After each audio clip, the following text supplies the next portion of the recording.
Hello, എല്ലാവർക്കും ശ്രീസി കുക്കിങ്ങിലേക്ക് സ്വാഗതം. ഞാൻ ഇന്ന് ഉണ്ടാക്കുന്നത് ബ്രെഡും മുട്ടയും ചേർത്തിട്ടുള്ളൊരു സാൻഡ്വിച്ചാണ്. വളരെ എളുപ്പത്തിൽ ചെയ്തെടുക്കാൻ പറ്റുന്ന ഒരു സാൻഡ്വിച്ച്. അപ്പോൾ അതെങ്ങനെയാണ് ഉണ്ടാക്കുന്നത് നോക്കാം. അതിനായിട്ട് ഒരു ബൗളിലേക്കും മീഡിയം സൈസ് സവാള ചെറുതായിട്ട് അരിഞ്ഞത് ചേർത്ത് കൊടുക്കാം. ഇനി മീഡിയം സൈസ് ക്യാരറ്റ് ചെറുതായിട്ട് അരിഞ്ഞതും കൂടി ചേർത്ത് കൊടുക്കാം. ഇനി ഇതിലേക്ക് ഒരു മീഡിയം സൈസ് തക്കാളി ചെറുതായിട്ട് അരിഞ്ഞതാണ് ചേർത്ത് കൊടുക്കുന്നത്. ഈ 3 വെജിറ്റബിൾസും കൂടി ചേർത്ത് കൊടുത്തതിന് ശേഷം ഇതിലേക്ക് ഒരു 1/2 ടീസ്പൂൺ ഉപ്പും 1/2 ടീസ്പൂൺ കുരുമുളക് പൊടിയും കൂടി ചേർത്ത് കൊടുക്കാം. ഇനി ഇതിലേക്ക് മയോണൈസാണ് ചേർത്ത് കൊടുക്കുന്നത്. അതായത് 3 ടീസ്പൂൺ മയോണൈസ് ചേർത്ത് കൊടുക്കുന്നുണ്ട്.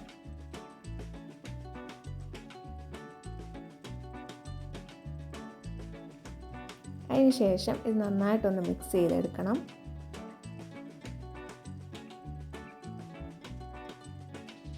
അപ്പം നന്നായിട്ട് മിക്സ് ചെയ്തെടുത്തിട്ടുണ്ട്. ഇനി ഇതൊന്ന് മാറ്റി വെക്കാം. ഇനി വേറൊരു ബൗളിലേക്ക് 2 മുട്ട ഒഴിച്ചു കൊടുക്കാം. ഇനി ഇതിലേക്ക് 1/2 ടീസ്പൂൺ കുരുമുളക് പൊടിയും 1/2 ടീസ്പൂൺ ഉപ്പും കൂടി ചേർത്ത് കൊടുക്കാം. ഇനി നന്നായിട്ടൊന്ന് മിക്സ് ചെയ്തെടുക്കാം.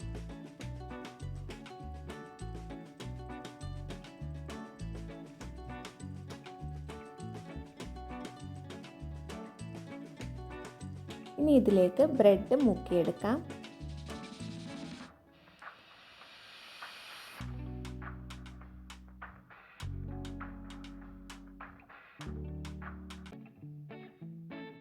ഇനി ഈ ബ്രെഡ് നമുക്കൊന്ന് ടോസ്റ്റ് ചെയ്തെടുക്കണം. അതിനായിട്ടൊരു പാനിലേക്ക് കുറച്ച് ബട്ടർ ഒന്ന് സ്പ്രെഡ് ചെയ്തെടുക്കാം.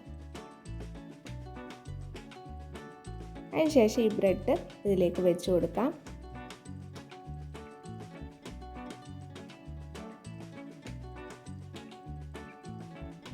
ഒരു സൈഡ് ഫ്രൈ ആയിക്കഴിഞ്ഞാൽ അടുത്ത സൈഡ് നമുക്ക് തിരിച്ചിട്ട് കൊടുക്കാം.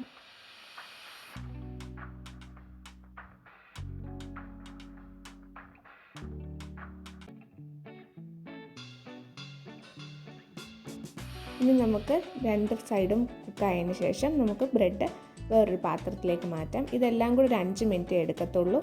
അതിന് ശേഷം നമുക്ക് കുറച്ച് ടൊമാറ്റോ സോസും കൂടെ ബ്രെഡിലേക്കൊന്ന് സ്പ്രെഡ് ചെയ്തെടുക്കാം.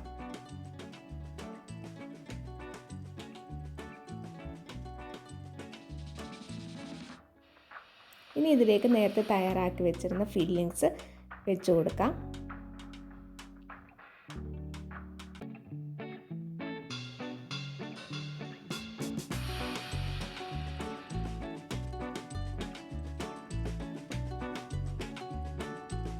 അതിനുശേഷം അടുത്ത ബ്രെഡ് വെച്ച് ഇതൊന്ന് കവർ ചെയ്യാം. അപ്പോൾ ഇത്രയേ ഉള്ളൂ നമ്മുടെ ബ്രെഡ് സാൻഡ്വിച്ച്. അപ്പം എല്ലാവരും ഇതൊന്ന് ട്രൈ ചെയ്ത് നോക്കുക. ഇഷ്ടപ്പെട്ടാൽ ലൈക്കും കമൻറ്റും സബ്സ്ക്രൈബും ചെയ്യും. അടുത്ത ദിവസം കാണാം. ടാറ്റ.